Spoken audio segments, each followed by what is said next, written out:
Tingin nyo rin hindi pag-aari ho ni Pastor Kibuloy yung mga aircraft? Ito ay pag-aari talaga niya. Yun din kasi sinabi ni si former Senator Trillanes, ay pag-aari daw talaga ni former President Duterte. Ang sinasabi ko lang is baka walang kakayahan si Kibuloy na bilhin ang lahat ng mga yan kung Ah, ang basihan lang natin ay ang dami ng kanyang mga supporters. kasi nakita nyo hindi ganun karami nung you were talagang hinahabol nyo siya at until the time he was arrested, di ba? Ah, GM. Opo, hindi talaga ganun karami ang tao niya. Wala talaga, halos wala. Mhm. Oh. Nagtataka si General Torre, siyempre bakit ang yaman ni Pastor Kibuloy? Bakit daw ang yaman ni Pastor Kibuloy? Okay, ito ang interview na isinagawa kung saan si General Torre ay nagpahayag sa kanyang pagdududa bakit ganon umano kayaman si Pastor Apollo Kibuloy. Kaya may pagdududa na baka yung yaman ni dating Pangulong Rodrigo Duterte ay naitago sa kanyang vice friend na si Pastor Apollo Kibuloy. Kaya meron tayong busis ng masa diyan. Ang katanungan natin ay naniniwala ba kayo na may busis ng masa, yes or no lang yan?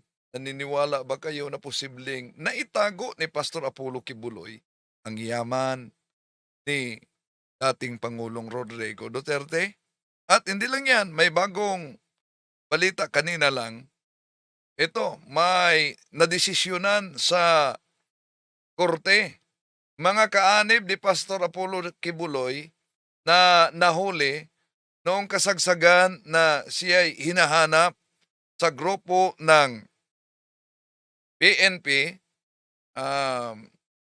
Ito, sa Inquirer, ito, Quezon City Court has convicted a Kingdom of Jesus Christ KOG member for violating, so member, isa lang ito, violating the Public Assembly Act over the highway blockade stage during 2024 police operation against tele-evangelist Apollo Kibuloy. Yon ang lumabas na ulat. So, may busis ng masa tayo, diyan, yes or no, naniniwala ba kayo na posibleng naitago ni Pastor Apollo Kibuloy ang yaman ni dating Pangulong Rodrigo Duterte? Tatalakayin natin ito, mga kapatid, samahan niyo.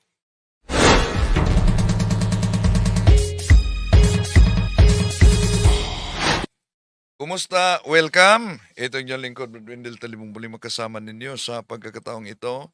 At inaniyahan natin ang ating mga suking taga-subaybay. Huwag kalimutang pindutin ang likes sa ating live. At huwag din kalimutang mag-subscribe sa mga bago pa lang. At pindutin ang bell button para updated kayo, mag-comment at i-share ninyo. At inaniyahan natin ang ating mga suking taga-subaybay din na huwag kalimutang i-comment kung saan kayo nakabase ngayon habang nanood sa ating live o kaya sa mga OFWs sa iba't ibang bansa sa ating mundo na nagsubaybay para ating malaman kung saan napaabot ang ating talakayang ito. Kumusta sa lahat nating mga suking taga-subaybay at may katanungan tayo dyan, boses ng basa, pindutin nyo lang, yes or no. O, sa kasalukuyan, walang nagpindot sa no. Puro yes. 100% yes. So ang katanungan natin, naniniwala ba kayo na si naitago ni Pastor Apollo Kibuloy yung yaman ni dating Pangulong Rodrigo Duterte? So nanguna dito ang yes, no. So ito'y tatalakayin natin, tinatalakay din ito ni Attorney Claire Castro, mga kapatid. Ha? At sa lahat, bago tayo papasok sa punto por punto, tatalakayin muna natin ito. Nagtataka si General Torre, siyempre bakit ang yaman ni Pastor Kibuloy?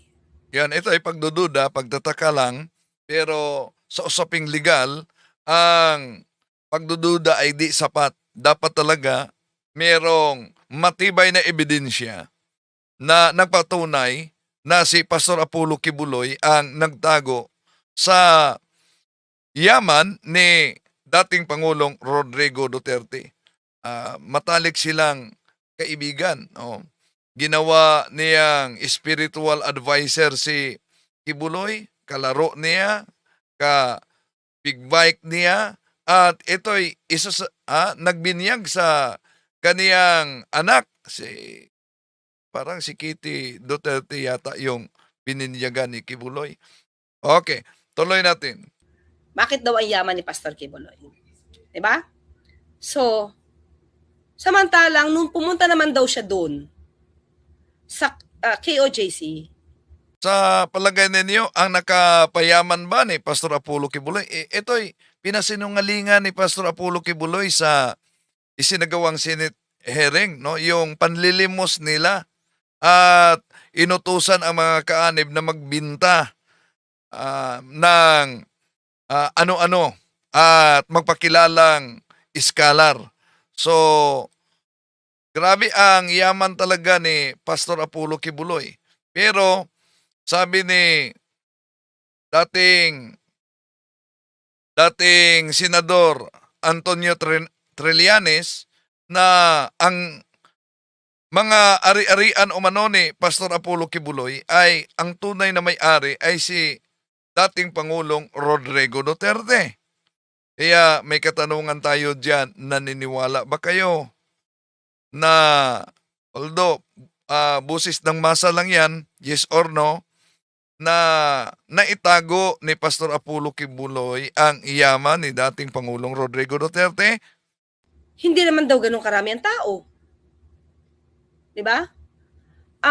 Gano'n ba karami yung members niya para magbigay at mag-share ng yaman nila para yumaman si Pastor Kibuloy to get all those assets?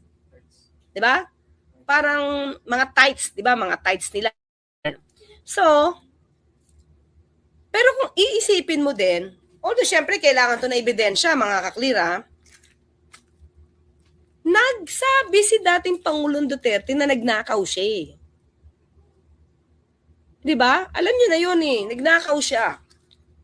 Diba? Tapos meron siya a little less than 200 million. Pero aside from that, diba? May ninakaw pa siya. Bakit? May ninakaw siya na wala doon sa bangko. Bakit? Ang sabi ni Vice Presidente, ang totoong mga magnanakaw, tama ba yung word ko? Yung totoong magnanakaw, hindi inilalagay ang ninakaw na pera sa bangko, sa maleta. So, it means, since alam niya yung tatay niya na nagnanakaw at corrupt, na inamin naman ang tatay niya, ni dating Pangulong Duterte, sa isang forum, inamin, palakpakan nga yung tao, di ba? It means, matalino yung tatay niya na hindi ilagay ang nakaw sa bangko. So, saan niya to ilalagay? Definitely, hindi naman sa maleta. Di ba? Ilalagay niya ba yan sa simbahan na hindi naman ini-examine ng BIR?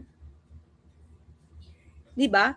Kasi pag ikaw ay religion, ang purpose may religion, wala kang tax. Unless meron kang mga negosyo na may income tax. Pero kung lahat ng ginagawa mo ay because of religion or foundation, exempt ka sa tax. So, kahit yumaman ka ng yumaman, di ba?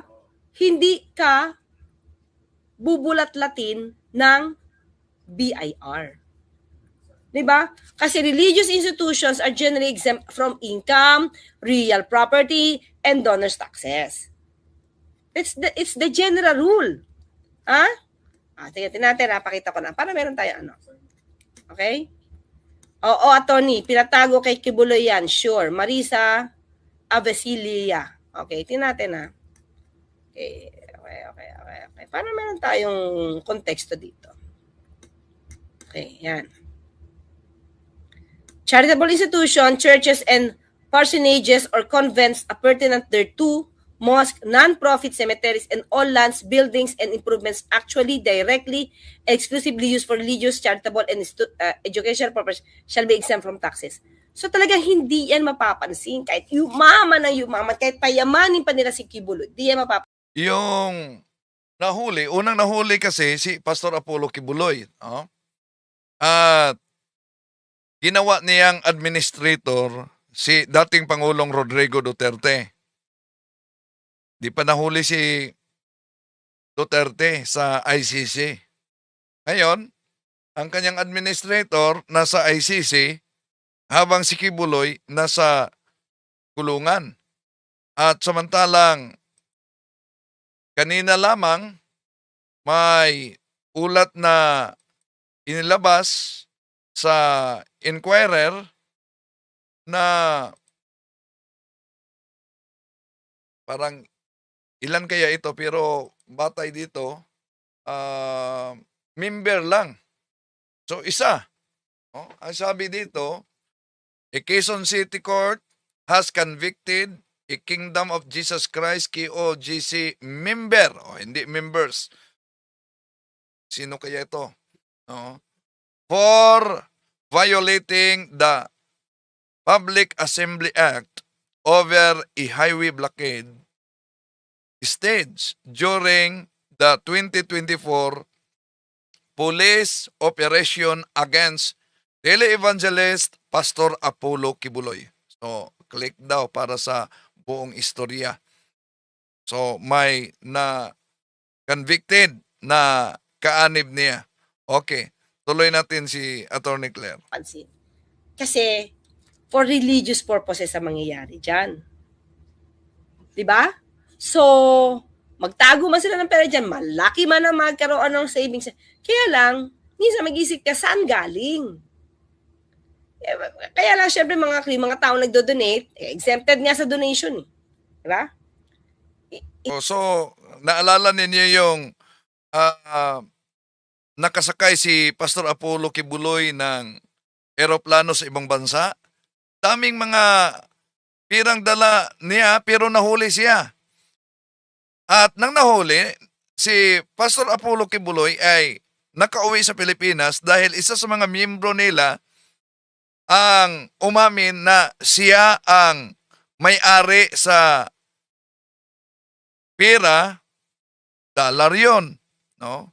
Na nakuha sa loob ng pribadong eroplano. Pero ang problema, sa takbo ng panahon, yung umamin na sa kanya yon ay itinuturo si Pastor Apollo Kibuloy, kaya yon ang dahilan kung bakit naging wanted sa ibang bansa si Pastor Apollo Kibuloy. Hindi na ito mabibilang. Diba? Hindi na ito bibilangin. Pag sinabi na ito, pastor to, simbahan to. Diba?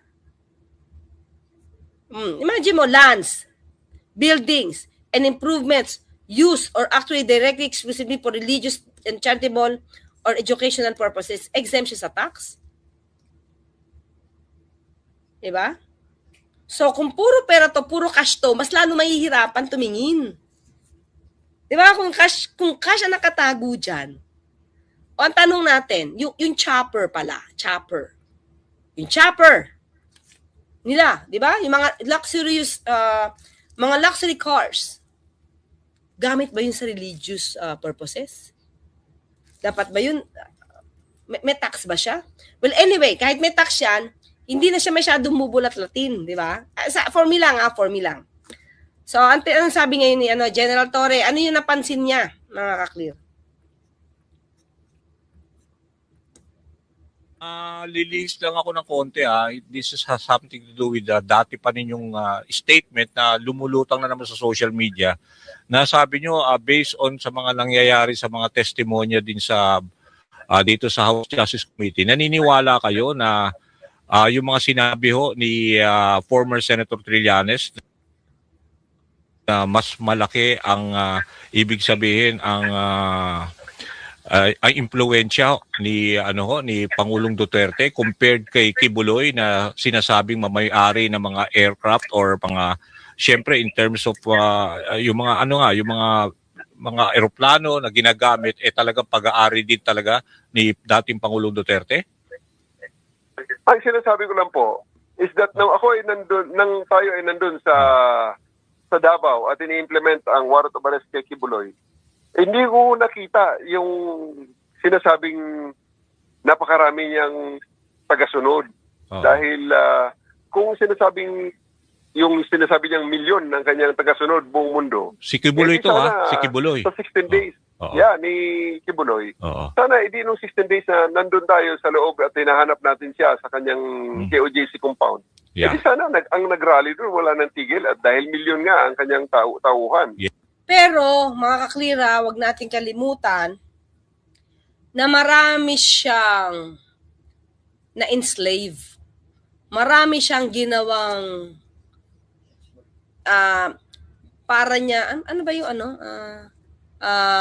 mga tau-tauhan, in-enslave niya, pinaparusahan niya kapag hindi nakakapagbigay ng pera. So, may capacity pa rin siya na makakuha ng ibang pera dahil nga yung ibang mga babae, mga bata ay ginagamit niya para mamalimos. Kaya ang tanong ko, dapat ito, di ba? Gaano ba kalaki ang napapalimusan ng mga batang ito para yumaman ng ganon si Pastor Kibuloy? At yung KOJC. Yun lang yung tanong. Yun lang yung tanong. Di ba? Yes. Sabi niya. Pero wala tayong nakikitang ganun eh. So, hindi talaga ma-explain sa side ko kung bakit ganun karami lang ang nakita kong tao doon. Mga 1,000 lang yun eh. Tapos nung kanyang 39th anniversary, noong September 1, 2025, supposedly, milyon ang darating worldwide. At totoo nga, may mga dagsidatingan, may mga panakanakang dumating galing ibang bansa na mga pastor nila, mga ministro nila, at mga miyembro nila, at pati rin sa ibang bansa, sa ibang parte ng Pilipinas. Pero ang total count nila nung gabi na yon ay 2,400 at ang iba doon. Ay, sige lang, pa. Di ba? Ito pa sabi, di ba? May mga politiko pa. Balita lang tamangli, di ba? May mga politiko pa na nagbibigay sa kanya kay Pastor Kibuloy. Mukhang hindi naman na makakount yun, di ba? Na-detect pa namin na mga hakot lang, na mga tao galing sa... Noon pa yan na ang hinala ng marami na si Kibuloy ang nagtatago ng yaman ni Duterte, ng mga Duterte, Angie Soliman. Oo, ng mga Duterte. Okay. Ibang kalapit na probinsya at binihisan lang nila para maging part lang ng... Sa ating katanungan, kung naniniwala ba kayo na posibleng naitago ni Pastor Apollo Kibuloy ang yaman ni Pangulong Rodrigo Duterte, dating Pangulong Rodrigo Duterte, sa ngayon, merong no 11%, habang 89% yes. Okay. Tuloy natin. Nilang selebrasyon. So, medyo questionable sa akin yung number ng tao. At kung kaya, yun nga, kung hindi galing sa mga miyembro ang mga ginamit ng pera para sa kanyang mga infrastruktura doon sa pagkalaki-laking... Well, merong in a way point si General Torre. Pero syempre, tayo mga kakli, kailangan din naman natin ebidensya, di ba? Although meron siyang hinala, pero we still need evidence. Yun nga, ang tanong kasi, ito pa rin yung tanong eh. Nangurakot si dating Pangulong Duterte, sabi ni Vice Presidente, hindi nilalagay sa bangko. Di ba? Ang kinurakot niya, sabi naman ni Senator Bongo, simple lang yung buhay niya. Di ba? So, saan niya dinala yung kinurakot niya. 'Di ba? Hindi, sabi, hindi niya pwede masasabing naubos. Bakit? Ang sabi ni Senator Bongo, simple lang siya. Simple lang yung buhay ni dating Pangulo Duterte. So, hindi siya mang-uubos ng milyones or bilyones. Diba? Pag tumay na yan, kasi sabi niya, ubos na yung pera, ubos na yung kunurakot ko. Hindi. Kasi sabi ni Senator Bongo, ever since, simple ka lang. Diba? Simple ka lang. So, ang tanong, saan mo ninakaw yung pera? Diba? Dating Pangulo Duterte.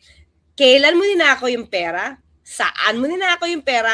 Magkano ninakaw mong pera? At saan mo dinala yung pera?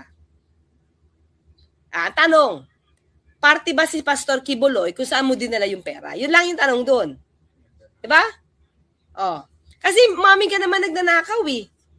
Mga kaklir at mga magmamarites ng DDS na piko na sa Gedli, wag na mahiya at mag-atubili na pindutin ng like, share at subscribe. Thank you, Sherlock. Diba? So, diba? Hindi, yun lang naman yung, doon lang naman siguro umiikot si General Torre. Ang konti ng members mo. Hindi ka natulungan. Diba? 2,000, sabi niya, parang 2,400 lang yung nakita niya doon. Diba? Okay. Kasama pa yung sila yung Banateros, hindi naman sila KOJC. Nambang vloggers, di ba? No doubt Kibuloy is Digong's dummy. Sabi ni Equavis. Yung pinagtaguan, sabi ni Esparneto, ni Kib sa Kojic, may mga gold bars daw at cash na nakatago doon. Kaya sumuko na lang kay General Torre at baka mabusisi pa ang hidden wealth. Diba? Siyempre, pag nahusuko na, mga kaklir, hindi na yan bubulat-latin, di ba?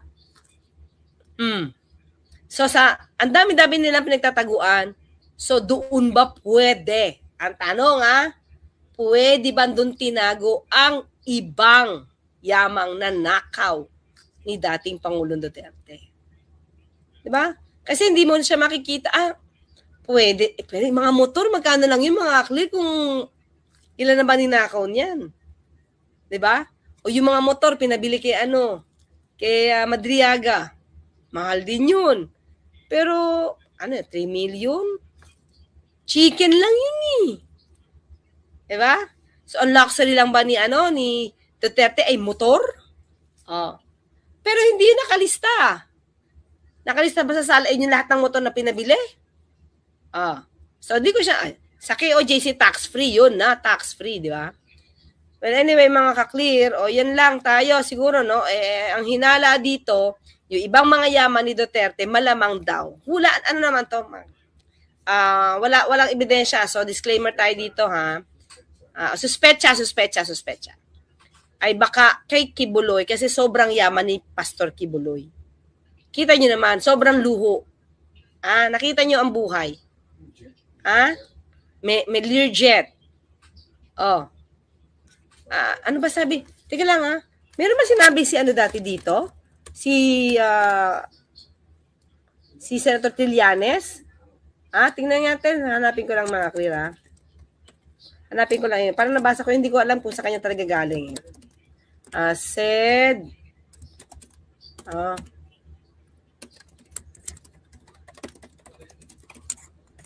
Ito, medyo mahal to. Oo nga mga clear. Ito. Basahin natin. Ineko lang ni Ito. Okay, yan. Share. Torre echoes Trillanes claim Kibuloy became Duterte money laundering front. So, nauna si Senator Trillanes. Okay, tanggalin natin ito. Former Philippine National Police Chief Nicolas Torre III took to social media on Thursday, April 30, to echo former Senator Trillanes the fourth's claim that Apollo Kibuloy was propped up as former President Rodrigo Duterte's alleged natural money laundering machine.